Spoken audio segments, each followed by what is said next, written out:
Uh, Thank you. I see some people I know that I've worked with and had class with, so that's exciting as well.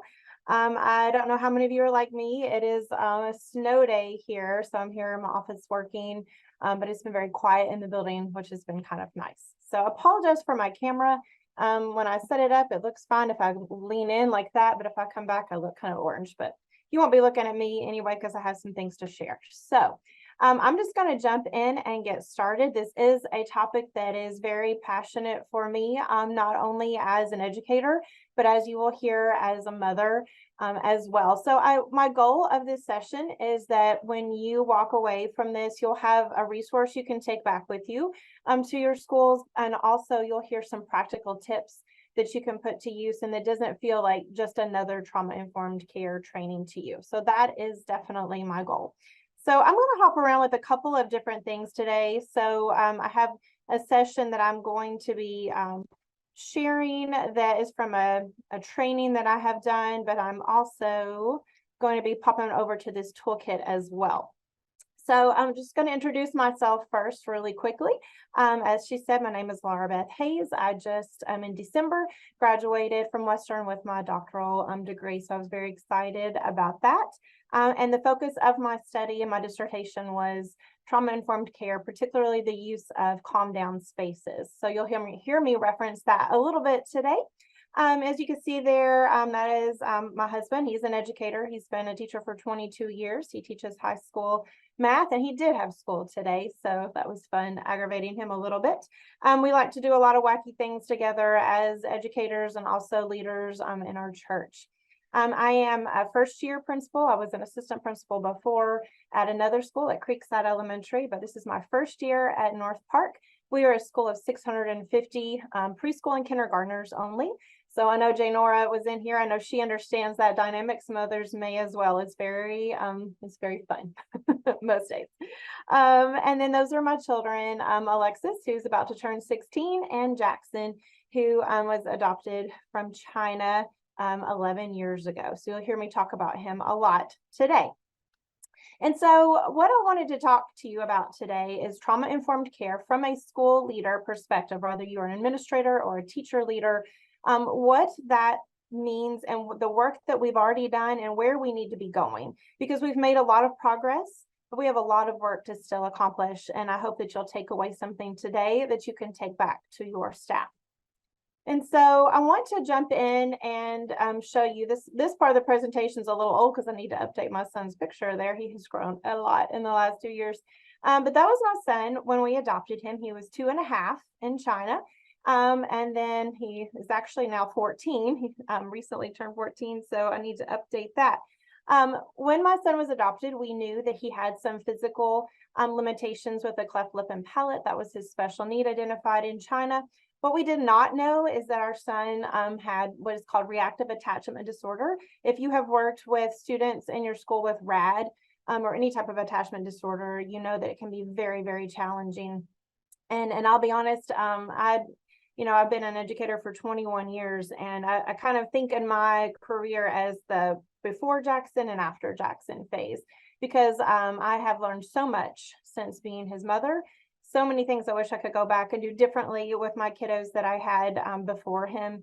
And so much that I hope that I can continue to try to change because of what I have learned from him. Don't we all get annoyed when people bug us? That was my favorite quote from him.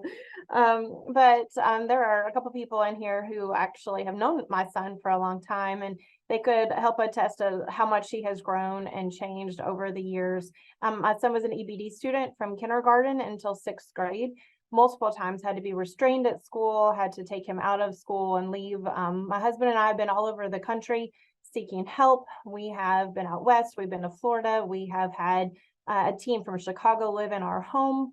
We have gone to great lengths to try to help him and support him. We've had the police at our home multiple times and been in hospitals with him. So we have been through the ringer with him, but it has truly made me a more empathetic person. And it really put me on this mission of we have got to help these families and we have got to help these kiddos, because I know as an educator how much time, money, and effort I've had to invest and still feel totally helpless some days, even as recent as in the last month. And so then I think about the families, especially at my school. They don't necessarily have those resources. I talk to a parent almost every week who is emotional on the phone because they can't find counseling that's available, or they're on a wait list for 6 months or maybe a year. And so, unfortunately, a lot of times, a lot of it falls on us as educators and administrators to try to create the environment that our kids need to heal and change. So I am not going to go through a great deal of time talking about what you see on these slides. You have access to this and you're welcome to go back and look at it. I know you know a lot about trauma. I'm sure your district is like mine. You have a mandatory trauma-informed care training. You may have read some things and attended different trainings. My goal through my study at Western was to figure out, okay, if we're all being trained and we all have access to all of this great information, why are kids still struggling so much? Why is the rate, like the school to prison pipeline rate, why is that still so high? What are we not doing as educators to help these kids overcome? And so, as you can see, trauma is a lot of different things. When I was a younger teacher, I kind of thought that it had to be this big, huge traumatic event, or like my son, being abandoned in one country and adopted into another, culture and family. But it doesn't have to be. It can be a wide array of things, as you can see there. And so if you've never heard the term, I'm sure you have, you'll hear the term ACEs, which refers to our adverse childhood experiences. This was a term that actually came about from the CDC back in the 1990s. And it's really just referring to the level of toxic stress that someone has had prolonged exposure to in a stressful environment. I'm going to skip that video. I do want to point out that there's a really great video embedded in this presentation. You'll see a couple of times. I would highly recommend saving that presentation and going back and looking at it. It actually utilizes several different experts within my district, but referring to early childhood and elementary school, there is a school psychologist on there sharing a ton of strategies. We'll look at a few of those, but it's a really great resource if you wanted to use that with your staff. And so I did want to point out that we do often have a lot of disabilities that kind of come with the name trauma, not necessarily, but PTSD, RAD, like my son has, different types of adjustment disorders, even kiddos just exhibiting developmental delays. All of those can be the result of trauma. As you can see here, some of the effects that it has on education. Obviously, we know it affects their behavior sometimes and their ability to function day to day. But when you look at all of those different things that it does affect, it's so easy as leaders and teachers for us to sometimes see a behavior and just immediately get frustrated with it. And we'll know, that there's an antecedent. We'll know the cause. We'll know that we need to seek the cause, but we still have a lot of frustration happening when kids exhibit symptoms of trauma. And so that is kind of the focus of today, is what can we do to change that? And what can we do to change the culture in our buildings?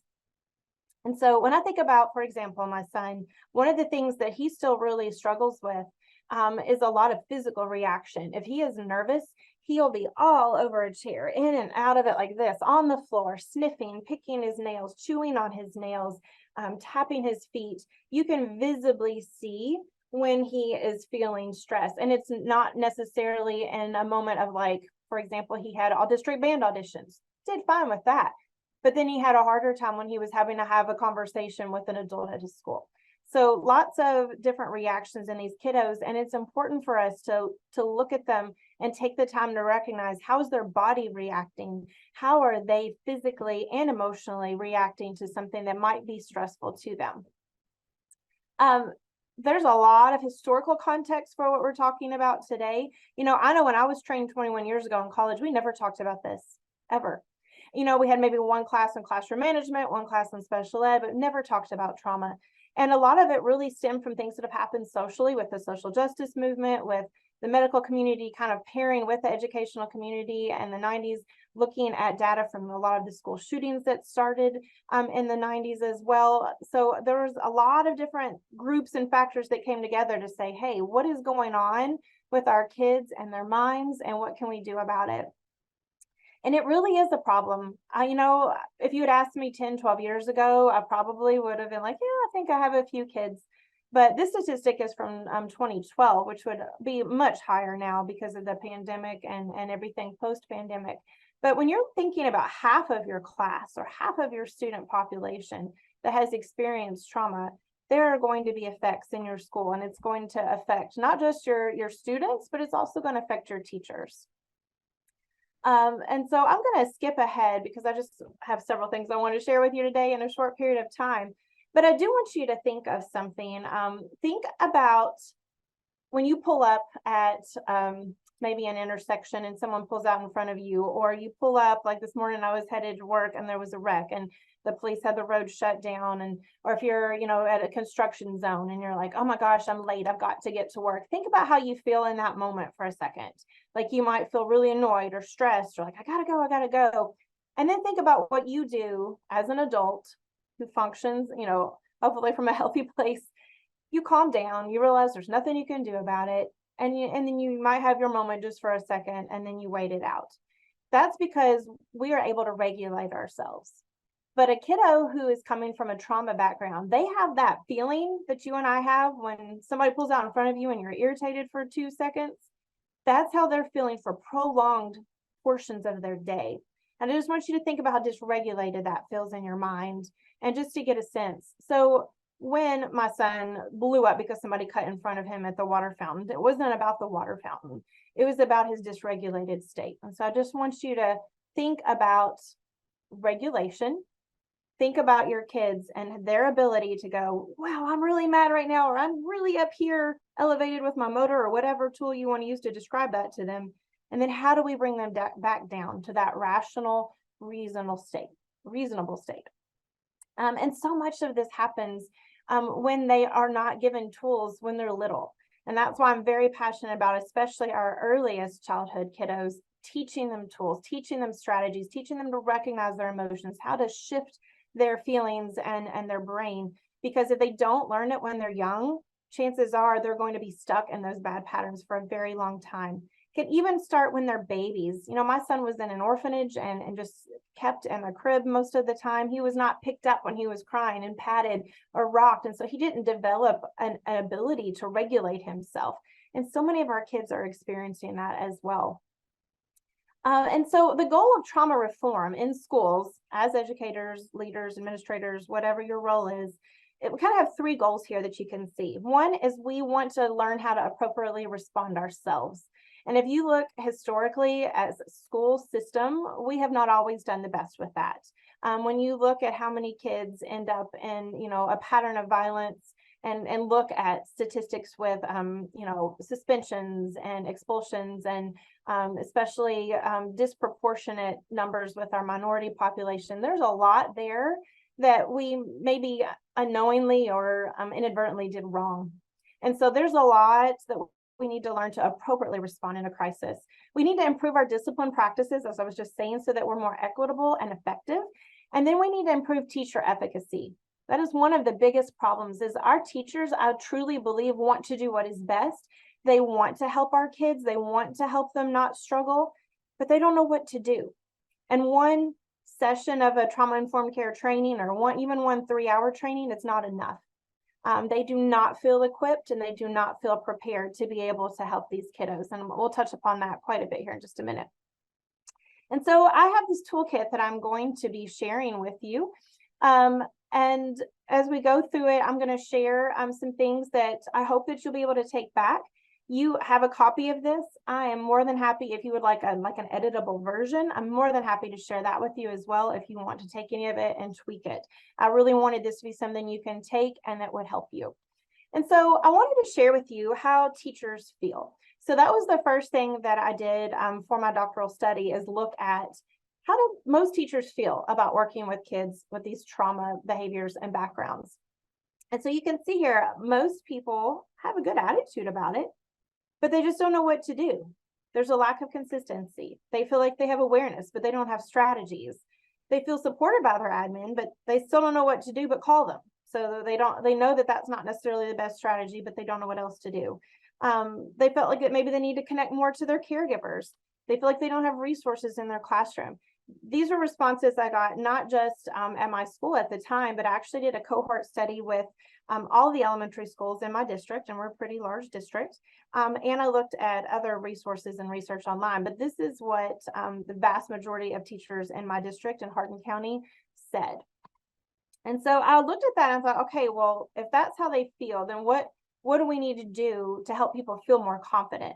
You know, and I had been kind of convinced in my mind, well, maybe it's that they just feel that like their administrators aren't supporting them enough, or that they, you know, feel frustrated. And I do think those can be concerns, but the research that I did kind of showed that really it was a lack of training, a lack of specific resources, and a lack of confidence. That's that efficacy of just not knowing what to do. And so then they just kind of shut down or send them to someone else or say, oh, this kid needs to be in MTSS. They're a behavior problem. And so what I would encourage you to do with your staff that has proven effective for me and the research I've done is start by just asking your teachers to reflect, to ask them to think about why they do what they do, why they believe what they believe when it comes to these kids from hard places. And so I have a survey here that you could take like I said, I can share this with you. You should be able to edit it and make your own copy. But these are some really insightful questions. You know, how confident do they feel that they can control disruptive behavior? How, you know, to what extent do they feel like they can make their expectations clear? And then it gets into some more things like how can they just, you know, help calm a disruptive child, or how can they just help a dysregulated child? How can they shift the brain? What kind of calming spaces do they have? And then even just some belief questions like, do you exhibit patience with kids who are disruptive or defiant? Do you feel they need firm discipline? Do you feel like they should be out of your room? Do you feel like they frustrate you? There's a lot of questions here, and the results could be really interesting and powerful for you as a leader to see where your staff is and how they feel. And I truly believe that if staff are just being honest and sharing where they're coming from, a lot of times you can start to make that shift. Because I'm going to be honest with you, you know, as I said, my husband and I really poured ourselves into helping my son, but then I would experience a lot of frustration because one year at school, he might have a fantastic teacher who bought into what I said, who read the articles I shared and listened and really applied them. And then the next year, he might have a teacher who didn't believe in any of it and thought trauma-informed care was just a waste of time or just a way to coddle students with poor behavior. And he ended up, you know, under tables and running out of the school building and having to be restrained on a regular basis. And we saw such a shift in him from year to year, depending on who his teacher was. And it shouldn't be that way, because a child should have a consistent approach through school to help them heal, not just help them get through that year. And so if we are not providing that consistency as building leaders, then we're just harming our kids. And so I would start with a reflection. How do you feel that your staff feel? And you might be surprised by what you find out from them. And so here are some things that I just wanted to touch upon in this toolkit very quickly. The most important thing you need to have as building leaders is a school-wide approach to trauma-informed care. And that is so much more than just a PD in July or a counselor presenting something a few times a year. It has to be embedded into everything that you believe as a staff, how you handle discipline, how you handle issues on the bus, how you handle the lunchroom. Something that doesn't get talked about a lot is trauma-informed care needs to be applied to your cafeteria monitors, to your bus drivers and monitors, to your custodians walking down the hallway, interacting with your kids. Because you can have a kiddo who's having a great day with his teacher and gets one negative response from a cafeteria, you know, worker who may not understand, and they're done for the day. And then all of a sudden, the rest of your day is filled with trying to get them back on track. And so really think, have you involved all those people in your building? Have your classified staff been trained? Has everyone gotten on the same page of this is how we're going to approach things at this school? And then you being consistent to make sure that is followed through. And that's something that I sometimes have to talk to my staff about when I hear conversations or hear someone reacting to a kid. You have to address it. Like, that's not what we are doing here. That's not part of our mission. So you have to make sure that you're consistent. You want to make sure that you're engaging all your services. Use your FRCs, utilize any resources you can get with counseling that will come into your schools and work with your kids. It is very, very important that they are connected to those services. We're going to talk a little bit about Calm Down Kids. I'm going to show you some things with that. If you're, in a building, like I don't have this option as much, but in a K-5 setting, utilize student leaders. When I was assistant principal, I had kiddos that I met with every morning. I did a breakfast every morning, called it our breakfast club. They were kiddos that I knew were going to struggle throughout the day. So we met, we would do like a little spot and a lot of different SEL curriculums, songs, talk about their goals for the day, help them just be set up for success. And then I would check back with them at the end of the day. I had fifth graders a lot of times paired with some of my kindergartners and first graders, and they would also check on them. They had a time that they could go and they would give me feedback like, yeah, they look like they were having a good day. I talked to them, gave them a fist bump. That's a great way to help those kiddos feel connected to other people in the building, because a lot of times your trauma kids are going to really struggle with connections, and they just want people, as you heard my son say, they just want people who are going to give them the benefit of the doubt and listen to them and not just assume they're the bad kid.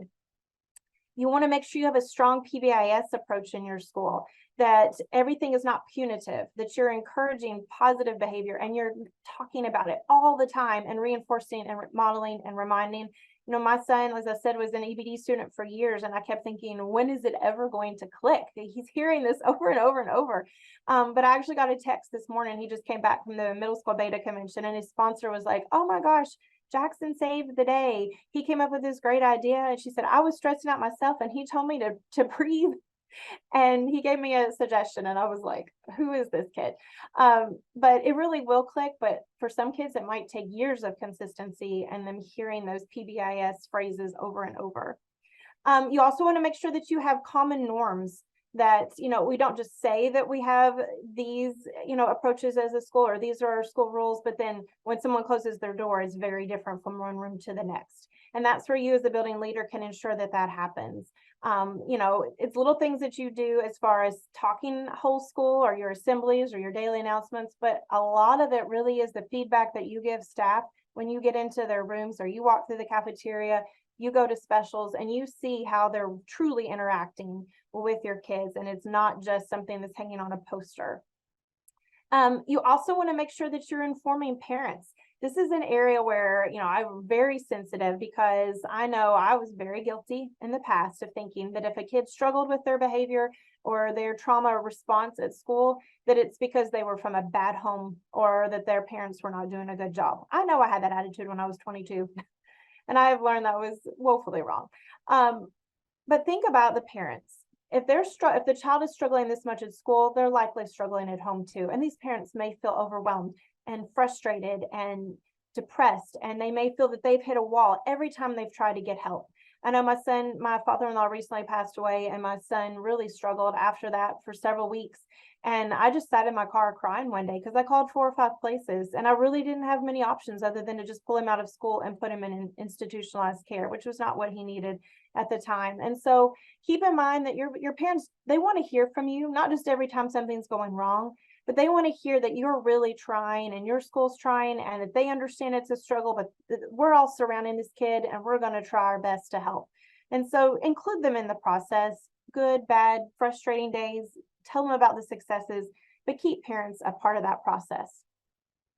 And so I have some strategies here that I've shared with my teachers and some other trainings that I've done. I'm not going to play these for you just because of time, but there's some great things here that you can click on that teachers can utilize immediately in their classroom. The de-escalation strategy is great. The self-control video, I would highly recommend that one as well. Again, on that video, I'll pause it here and show you this gal right here. And I think a couple people that are in here know her. Her name is Amanda. She's a school psychologist in Hardin County Schools. She has about an 8-minute section on this video with some really great strategies for helping shift a kid's behavior, for just giving them an immediate tool to calm down. And so I highly recommend that you go back and listen to her, or maybe share her with your staff in a PLC. She does a really great job. And so I'm going to come back over here. Let's see, make sure I've covered everything in here I wanted to show you in this kit. I wanted to say, and I know we're almost out of time, we got about 3 minutes. Get in there and check out those strategies, especially. There are some really great things that you can do And if you have not implemented calm down spaces in your classrooms, I highly recommend that as well. As I did my research and figured out that teachers feel that they are frustrated, I learned two things. The first thing was that teachers in general in my district and in the research feel they need more specific training. They need people who will come in and model for them. And if I had a 3-hour, 6-hour PD, that's generally what I do, is show them a dysregulated child and here's what we can do to shift their behavior. So they want more training, but then they also want a resource. They want something in their classroom that they can use and that they don't have to go buy with their own money. And there's a lot of kits out there that you can look into. We just made our own and we dispersed those throughout our district. We got plastic tubs, filled them with a lot of fidgets and stretchy bands, squeeze balls. If you get on Amazon and just look for like a box of like 75 fidgets, those are great. The little tubes that you can stretch in and out.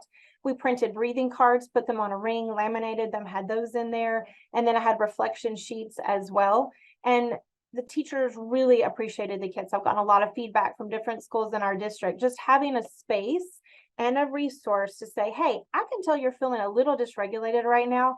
I want you to come over here and just take a few minutes to calm or reflect.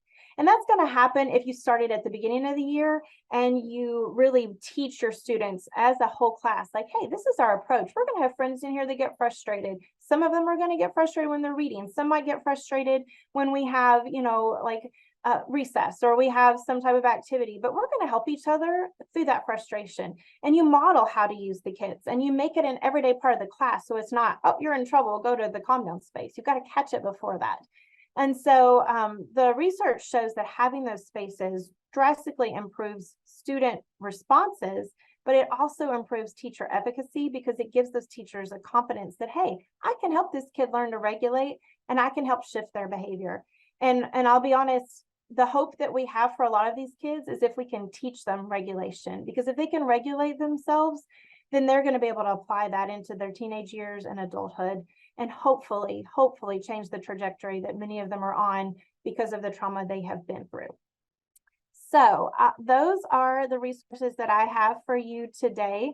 You are more than welcome to download that on the grid. But if you would like an editable version or the survey, my email is on the grid and then I'll add it to the chat here too. I would love to be able to help you or support you in any way. I have done more of like an hour to a 3-hour presentation for a lot of different schools and places over the last couple of years. I love getting to share and getting a little bit deeper, but I'm more than happy to do that. So thank you guys. I know it's the afternoon and we're all getting tired, but thank you for being on here. I hope you found something you can take away and that you have a great rest of your day.